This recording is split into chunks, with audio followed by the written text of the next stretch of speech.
And I will go ahead and start recording, and we should be all good to go.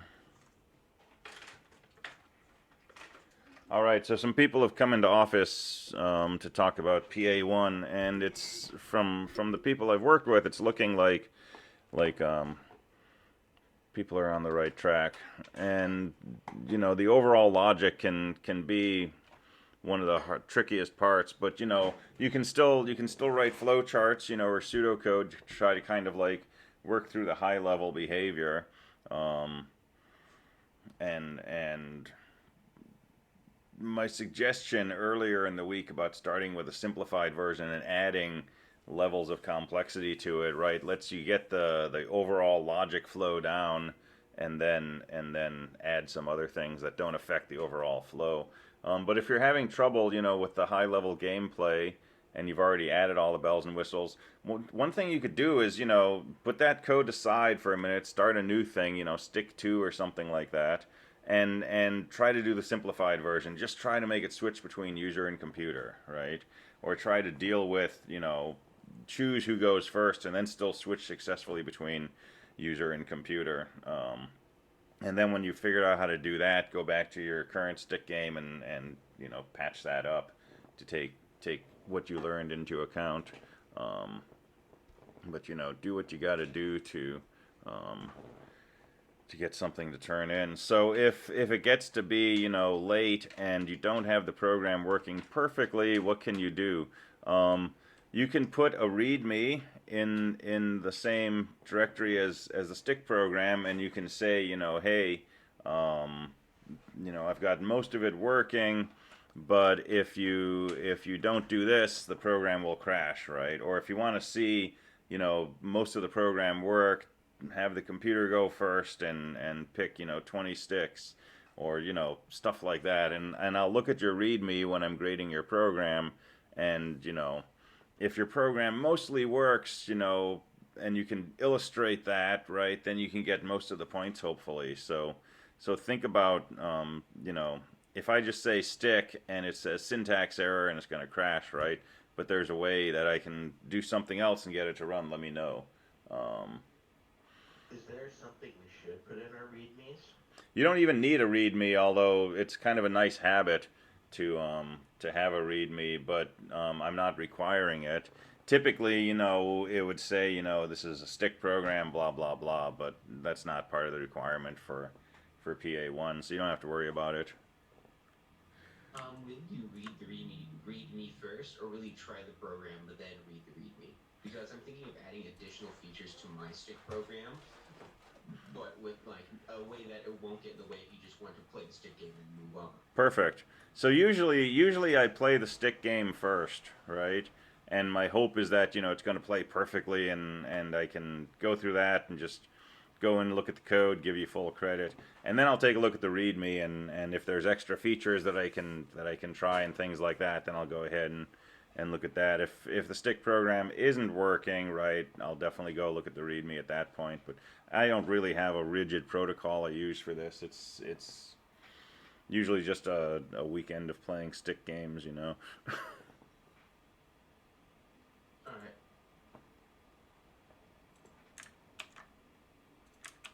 But I guess the punchline is here, you're dealing with a human being, right? Me, instead of, you know, the assess program. So you have the opportunity to, you know, send me an email or put a README in there or something like that. PA1 is just the directory name, so that doesn't need any different permission, but the stick program should be executable by the owner, so typically 755 would be a good permission for that. But again, PA1 is the directory underneath CSE224, and then stick, S-T-I-C-K, lowercase, is the actual program.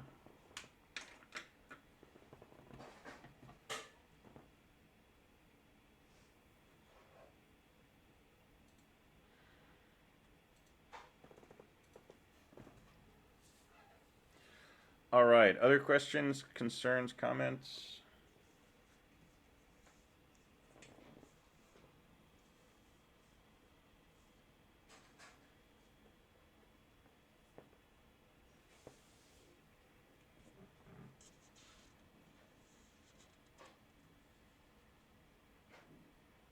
Oh, that's okay. I know what you meant. Yeah, that's a good reminder. All right. Well, let's continue talking about pipes. And this is where stuff gets pretty fun. So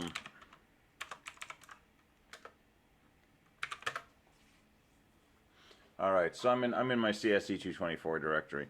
So let's look at different commands, right? And remember, the idea here is, we ran a command like ls, and if I put that into a file, my file now contains the result of my ls command. There's a program called word count. And word count says, this is a test, hello, bye, right? I can type stuff into this word count program, and when I hit Control D to say end of input, it will give me some information. It tells me 4, meaning that it saw 4 lines. It gives me a 7, saying it saw 7 words. This is a test, hello, bye, and exclamation marks. And it saw 29 characters. And if you count these up, including the new lines, you'll get 29. So I have this file called file that has a list of all the files in my current directory. If I were to say word count less than file, this 7 is telling me I've got 7 files in my current directory. And sure enough, 1, 2, 3, 4, 5, 6, 7. Yay for good audio. So if I wanted to know how many files are in my directory, I could use the ls command to list all the files, and then I could use the word count command to count how many things were listed by the ls command. And instead of doing that with an intermediate file here, where I do ls greater than file and then word count less than file, I can connect those commands together directly. I could just say ls pipe into word count, and there's my same result.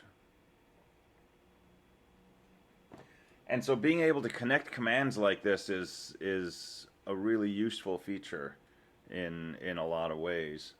So for example, there's a command called awk, and we'll spend a lot of time talking about awk, but this is probably the most common thing I do with awk is awk quote print $1. And if I say this is a test, it prints out, my microphone is playing games. It prints out the first word of what I typed in. Just went deaf. Yeah, I just got warnings about that. Okay, hold on.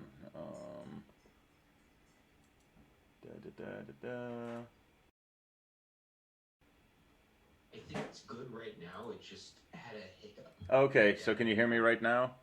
Yeah, we can hear you fine. Okay. There's just like a second where it just like blasted sound. Ooh, I got like 20 messages on my screen saying your default audio has changed to this or that or this other thing. So this just happens sometimes. Actually, I have an idea. So buffer overrun event for slot 17, EPH4 on endpoint. So that might have been it. Who the heck knows? I abuse this machine too much. I get all these like temperature warnings lately. Jeez. Yeah. What are you doing? Oh, you don't want to know. It's a hard life. I've been running some stuff on here that takes a lot of CPU time. All right, so awk will,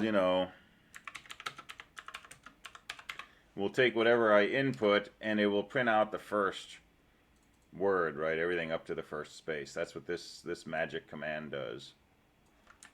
And so if I do my ls and I pipe that into word count, which would show me 731, and I pipe that into my awk command, I just get a nice 7. That's how many files I have in my current directory. If I go into the root directory, it tells me there's 33 files there. If I go into my main personal root directory, my files, I've got 236 files in there, right? Now there's a switch I can put on ls that'll say tell me how many files are in there, but I don't need to know that switch. if I know the word count command and I know the awk command, I can just put these together.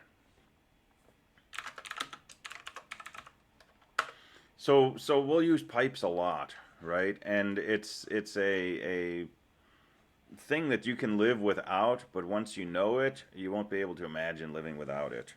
It just gets used so many places. And you can think of it as just, take this command, send the output to a file. Now take this command, read the input from that file, send the output to another file. Now run this command, take the input from that second file. But yeah, go ahead. For goofs, I tried. Piping the contents of ASDF, which I filled with it's just some test file. I filled it with LS. And I tried to pipe that into word count, and I'm getting a lot of errors. Wow. Yeah.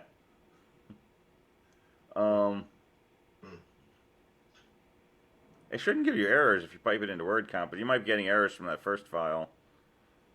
That's probably true. Well, you can't pipe a file into it, right? Don't you have to use the less than? You can pipe a command that's going to generate output. So if you chmod it, you'd probably... Yeah, so if you had a script that did ls a bunch of times, you could pipe that into word count. But yeah, make it executable. So like, for example, I just did dmessage to see what was going on with my system. And I noticed there's some temperature warnings, right? So above threshold, normal speed. Let's say I just wanted to see, because dmessage generates a lot of output, right? It's everything since I booted the machine last.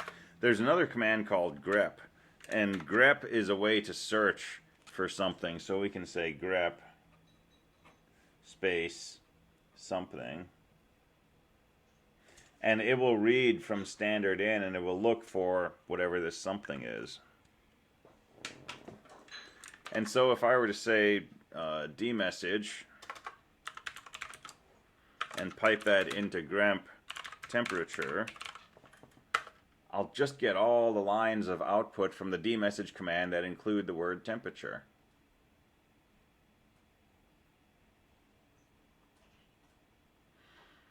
And grep is something that we work with a whole lot, right? So if I want to know output from here that included the word above, I could pipe this again into grep above, and there's all the messages where it told me that my temperature was above threshold. And I could put that into word count, and I can see I've had 118 of these messages now. And this is not something, that you're going to memorize. It's not something you're going to find if you Google, or you're going to find videos on it, right? But it's this mindset of I can take commands and I can put them together. And so what can I do? I can search for things. I can sort things. I can count things, right? I can subset things. And working efficiently in Linux is largely about, using this set of tools to figure out ways to do other things that you want to do. If I want to know the first temperature warnings that I got, right, I can pipe this into head 5 and say, show me the first 5 lines of what's coming in on standard in. And there's my first 5 messages since my machine booted.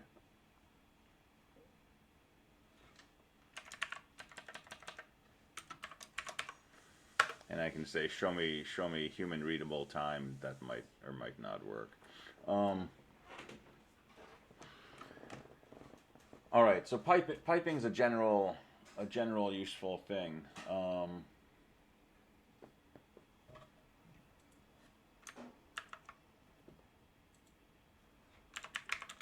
Another useful command while we're here is watch. Watch is like the newest thing I learned in Unix. I learned it about a year ago. You still learn things as long as you do this. So for example, you can do the command ifconfig, and it will show you your network interface. That's what the if is. And I've got a wireless connection here with some transmissions going on, right, and some receptions. I've got a hardwired connection, which is doing most of my traffic. So I've received 2 gigabytes. I've sent 7 gigabytes of stuff, right? And I could take if config again, and I get slightly different numbers, right? So I could do if config, and I could say pipe into grep tx, and just kind of see, you know, or let's look for tx packets.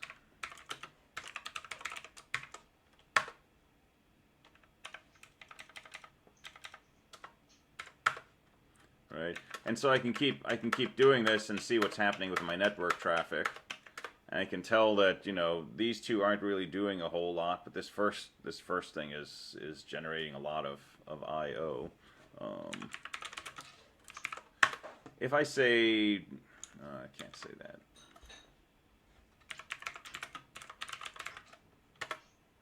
If I say watch ifconfig, it will automatically run this command for me by default every 2 seconds, and clear the screen and go back up to the top left corner and redisplay the output. And so, you know, I have a way that I can kind of monitor what's going on just by using this command. And I can see, yeah, there's a little bit of traffic on my local loopback. There's nothing going on my wireless, and there's a lot going on my hard line. So it's basically just a way to pipe output from one bash script to another. So pipe is basically a way to send output from one bash command to another. And watch is not directly related to piping, but it can be. But watch is just another useful command to show you the result of a command, but keep running that command and showing you the new results.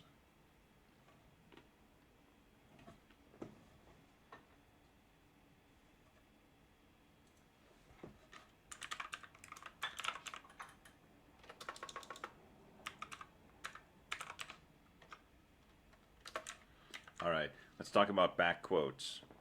So this is a really weird area of bash, and it's super useful. So we know, you know, if we have double quotes, it doesn't seem to do a whole lot.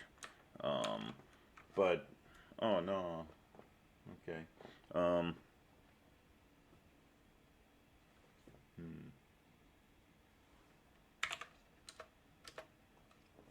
Killed something I shouldn't have killed. All right, so if we, you know, echo hello, it says hello. If we echo quote hello, it does the same thing, right? But double quotes stop certain things from being treated differently. For example, echo quote star shows me a star. Echo star without the quotes shows me a list of files. So double quotes are useful for saying, you know, don't treat an asterisk differently. It's also useful sometimes if you wanted to have spaces in something. And single quotes can be used to stop the $ from being interpreted. But there's a third type of quote, and it's a backquote. And on my keyboard, it's next to the tilde. It's way in the upper left.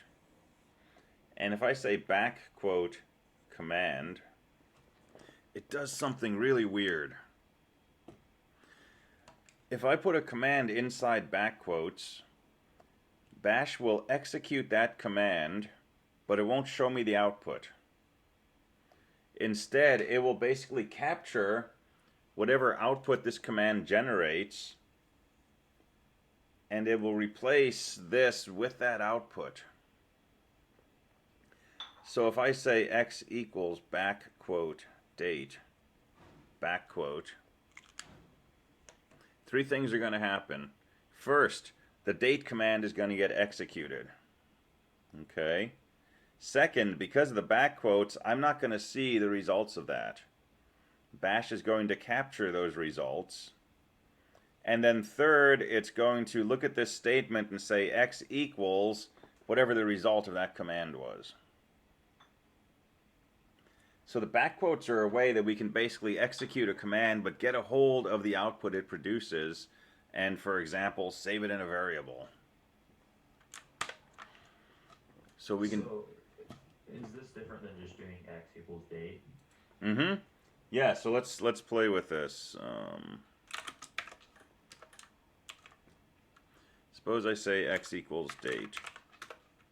And then I echo $x. It's date.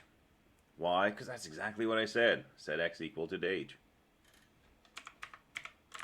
But if I said x equal to backquote date, x is now the result of having run that command.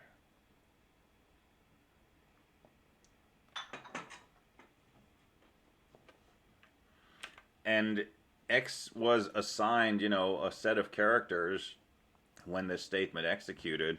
That set of characters will not change now, right? This is just what x is. It's just a variable equal to a set of characters. But it happened to be a set of characters that came from the result of running this command. So I could say something like, the date is backquote date. And now if I look at x, it says the date is, Thursday, etc.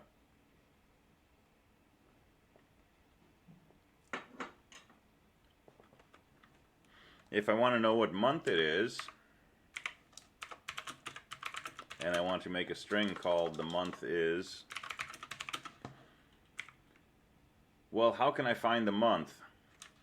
So I can do, yeah, so I can do date. I can do date, and I can pipe it into awk, print $2. And awk is just saying, take your input, print the second word. So this will produce the word sep for September. So if I say, the month is backquote, this whole thing, well, the backquotes say, go ahead and execute this. And that should take the date. It should print out the second field. But instead of printing it to standard out, that will effectively take the place of this whole backquoted expression. So now my statement to bash is x equals, and sorry, I meant this to be a double quote. My statement to bash is x equals, quote, the month is SEP, quote. And when bash executes that, guess what? X is equal to, the month is SEP.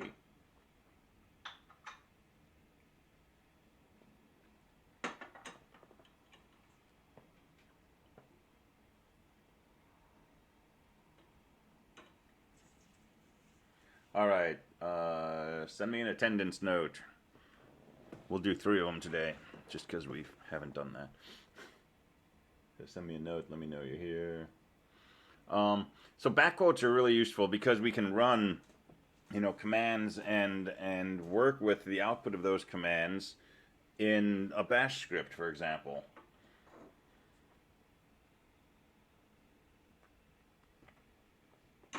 And so this is where we can start to think about bash functions, and can start making making good use of that. So questions so far? What exactly is awk doing?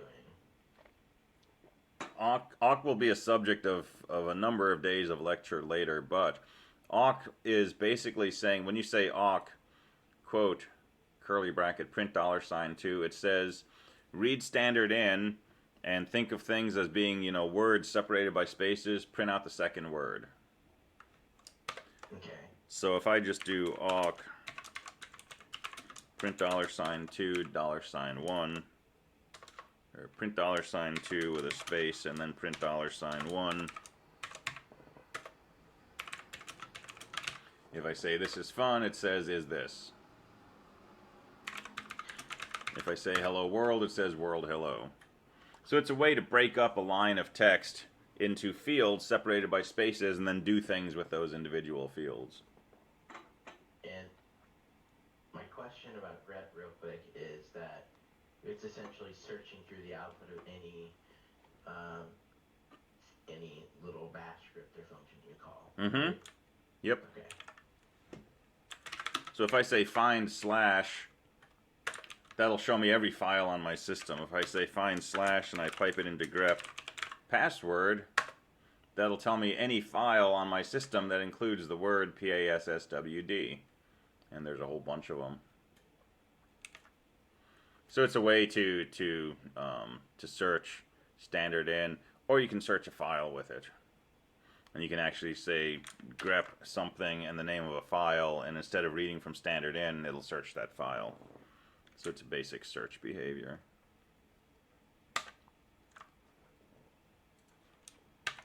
All right, so backquotes are your friend. Lets you execute a command and then take the result of that command and put that somewhere. So I want to know, I think I'm the only person. Oh, I'm logged in 4 times. So I want to know how many people are logged into my system, right? I could say who, pipe it into word count, pipe it into awk, print the first field, and that should give me 4. If I log in somewhere else and I do that, that'll give me 5. So if I want to know how many users are on my system inside a script, I could say num equals backquote, all of this stuff.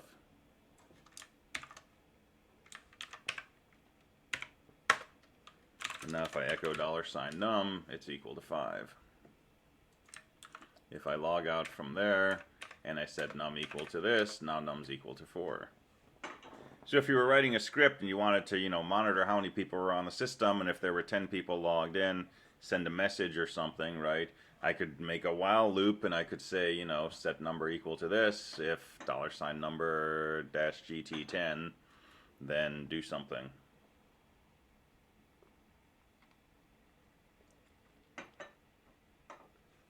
Or you could make it an event. Or you could make it an event if you're into events.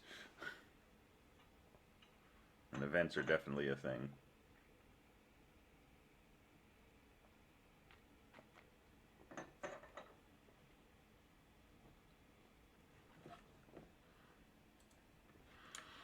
All right, let's see.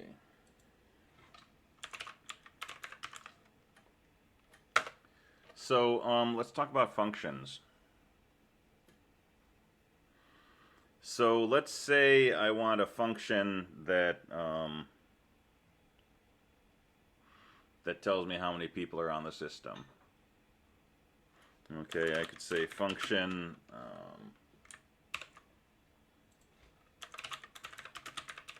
function count.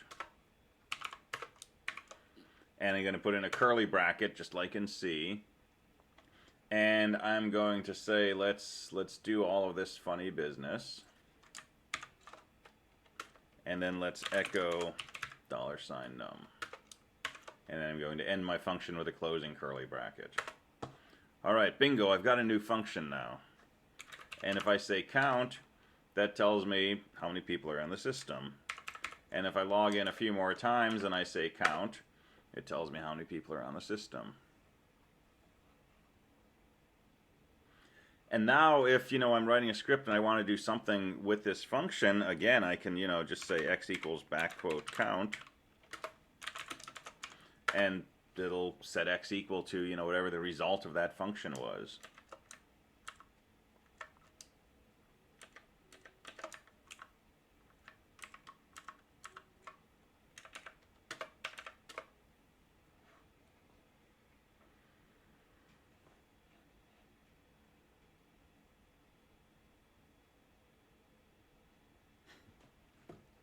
All right, so let's do this in a script. Let's do a function test.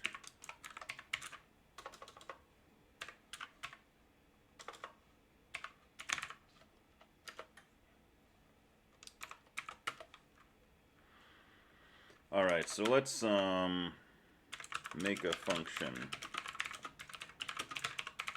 that prints something n times.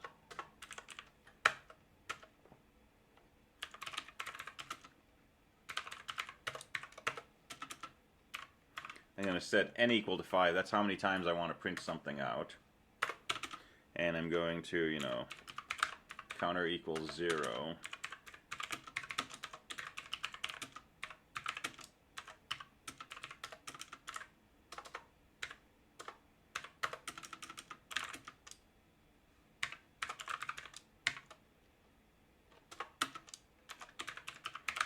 print out the value of my counter along with saying hello.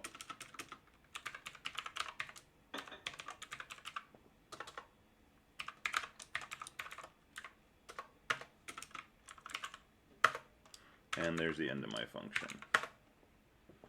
All right, so barring syntax errors, right? This is a while loop we've done. You've done this for printing your pile of sticks and so on. So initialize a counter to 0 while it's less than n, which is 5 in this case. I'll print out a hello message. I'll increment counter, and I'll just keep looping. So down here, if I say counter, it should, or if I say print, it should run this function, and it should print out hello 5 times. So what do I have to do before I run this?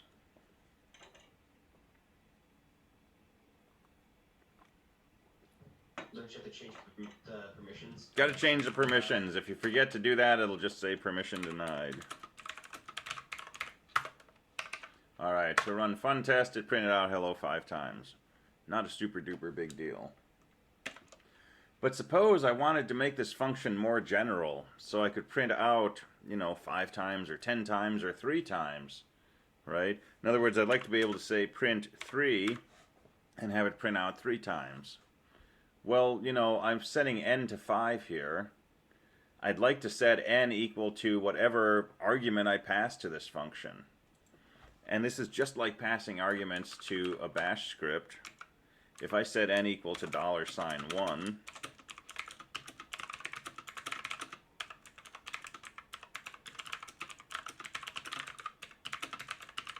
right, it'll set n equal to whatever the first argument was when I called print. So I can say print 3, and this should set n equal to 3, and then print out hello 3 times.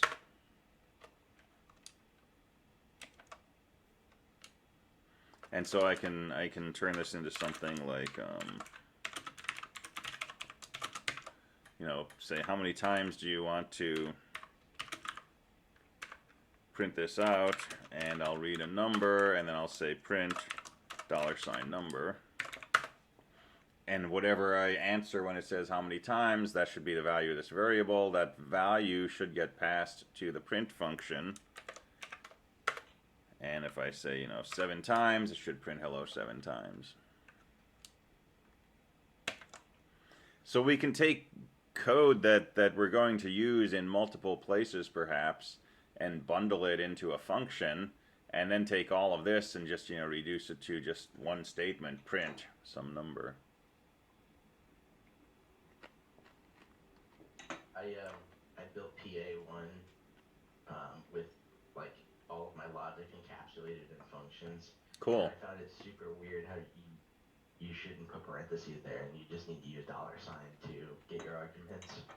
Yeah, it's another weird kind of bash ism, because this is the same way as running a script and putting, you know, your arguments after it. I think it's modeled to be parallel structure to that. But yeah, it's kind of odd to call a function without parentheses.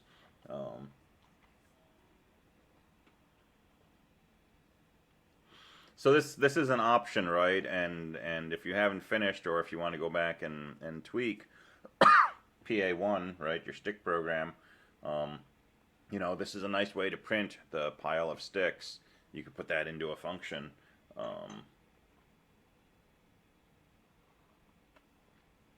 But not necessary at this level.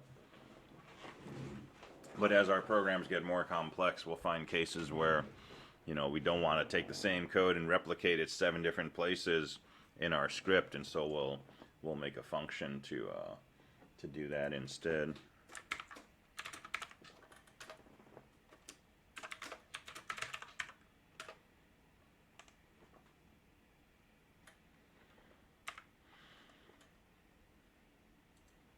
And so yeah, go ahead.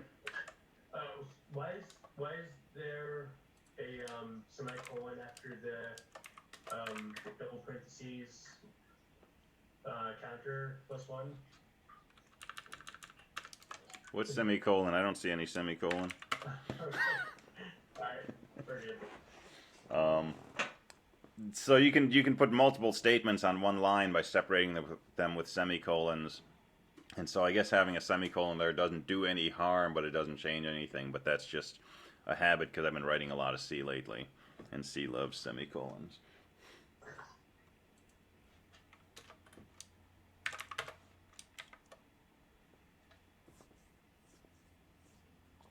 So,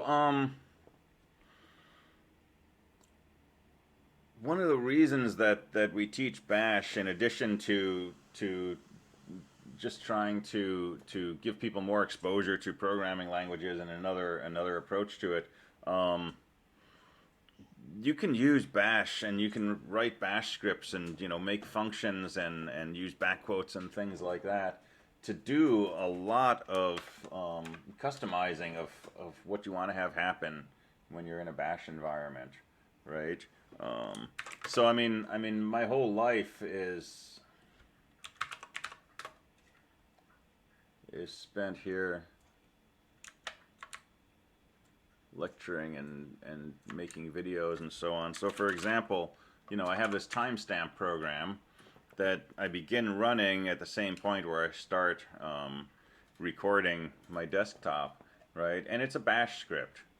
And basically, it's a series of functions. For example, I want to find hours, minutes, and seconds, right? And this does some number gymnastics to take a number of seconds and turn it into hours, minutes, and seconds. This is a function that I call when I finish my lecture, and it does a few things. It shows me a file. So every time that I put a message up on the board, like when I say testing, this appears up here. This string also gets appended to the bottom of a file, along with a timestamp, right? And so when I finish my lecture, I cat that file, so I see it show up on my screen, and then I cat it, but I pipe it into the input of a command called xclip. And what xclip does is it takes whatever comes from standard in, it puts it on my clipboard. So I don't have to copy and from my window. This command automatically takes that set of timestamps and puts it on the clipboard. And then I print a message saying, hey, I copy that to the clipboard, and then it tells me it's copying that to the server, and it runs this command called scp, which takes my log file of all the timestamps and pushes it over to a file on the Linux server where the web page will pick it up, right? And this whole thing is just bunch of simple Unix commands. There's nothing really sophisticated in here, right? I use the date command a few times. I do a bunch of assignments, a couple of ifs, there's a read, and stuff like that. But it's all putting it together in the right way. Yeah, SCP is a secure copy, so it lets you copy from one machine to another, and that's useful.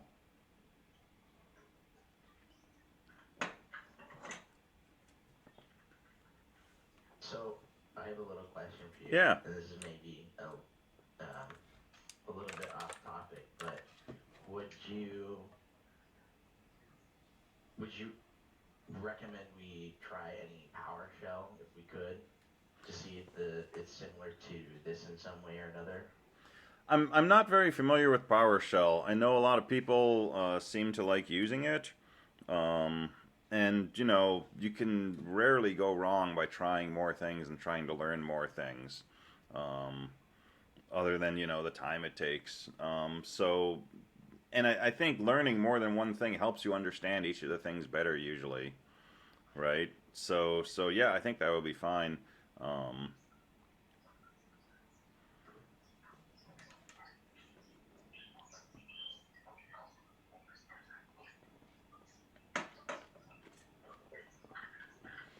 All right. Let me mention something that that I've danced around a little bit, which is wildcards. So in Bash, there's a notion of wildcarding something.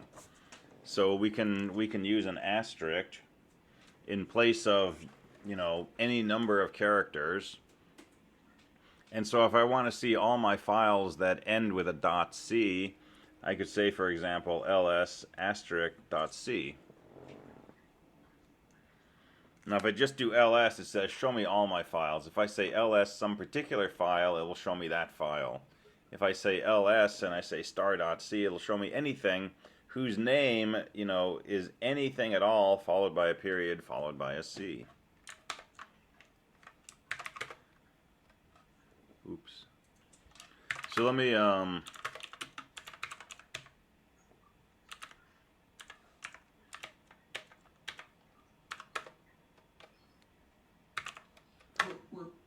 what would you do with asterisks if you wanted to show all hash files that are like set up to do with like chmod 755, for example? So I can do an ls-l, and that will show me, a long listing of my files. And if I wanted to find 755s, I would probably pipe this into grep.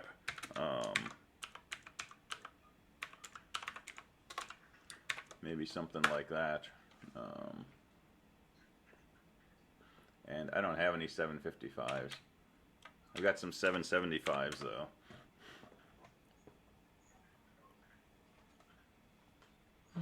So ls has a few options available to it, and there's lots of things we can do with ls that we don't necessarily need to know if we know how to use pipes and use some other commands. So I would do that for that. But if I wanted to know, file names that end with C, I could say ls*.c, and there's my .c files. If I want to know files that end with Java, I could say ls*Java, and there's my files that end with Java. If I want to know files that end with blah, blah, blah, blah, blah, it'll say no such file or directory.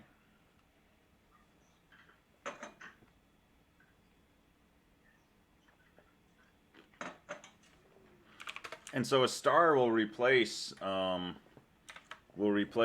any number of characters. A question mark will replace one character. So this is any number of characters.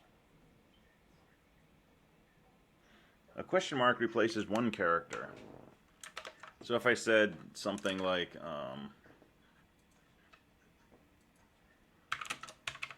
ls question, that'll show me any file in my directory that has exactly 4 characters in the name. So I've got 3 of those.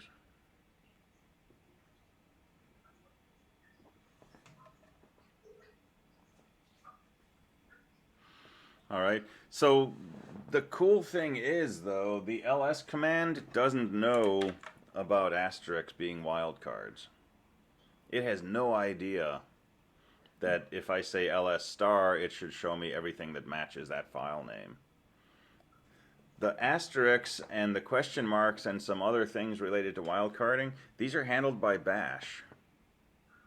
When I say ls*.c, the ls command is run, and this is a command line argument, right? It's given to the ls command on the command line, but this is not what ls sees. What happens is bash will look at this pattern and it will expand it into a list of file names, and then it will call ls with that list. And so this is why if I say echo *.c, I get, I don't get an asterisk, a period, and a C. Bash looked at this and said, hey, I'm going to replace this with every file in this directory that matches this pattern. And so the command I actually ran was echo all of this stuff.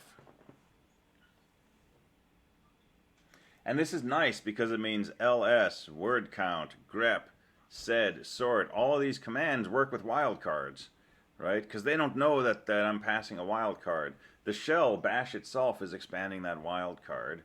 And whatever it comes up with, that's what is being passed to the command. And so if you write a script, your script automatically works with things like stars and question marks and so on and so forth. Does that make sense? So it only really works for file names? It's just for file names in your directory or whatever directory you specify.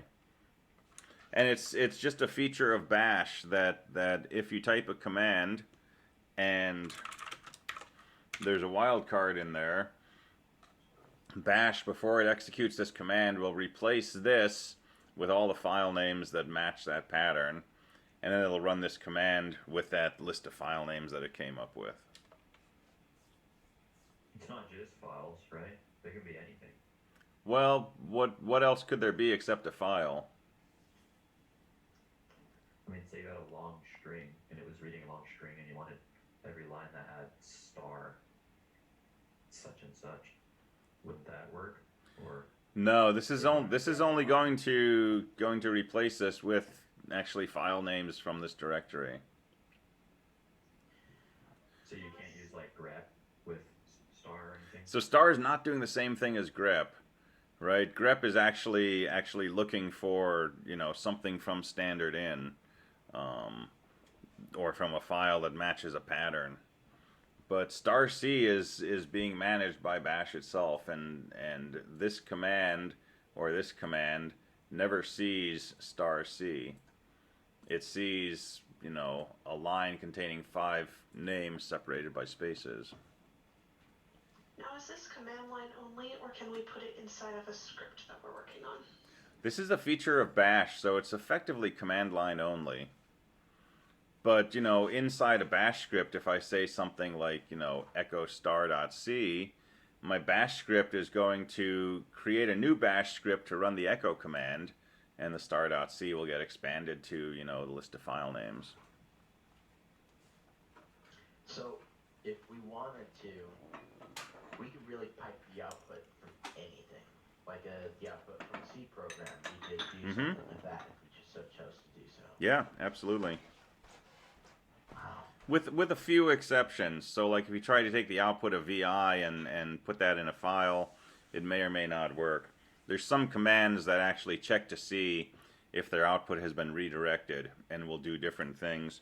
For example, when I type the BC command, and I say 2 plus 3, right, I got this whole copyright message here in the beginning. If I say BC greater than file out, and then I look at that, the copyright message isn't there, right? Because BC knows, hey, you're putting this in the file, you probably don't want to see all of this stuff in the beginning. So it changes its behavior. All right, we are out of time. Send me a final attendance ping. There's our 3 for the day. Woo. And I will see you tomorrow. Good luck finishing up PA1. I probably won't be answering emails on it tonight. Otherwise, that's all I'll be doing the rest of the day. So do the best you can on that. And if you're not ready to turn it in, take a slip day. Come to office hours tomorrow, and we can work on it there. But I think people are in good shape. So looking forward to seeing finished stick programs. All right, yeah, or hop into Discord and chat with people there also. All right, thank you. Have a good day. Have a great day. Have a good one. Thanks. Bye. See you later. Have a good day. Thank you, you too. I don't know if that's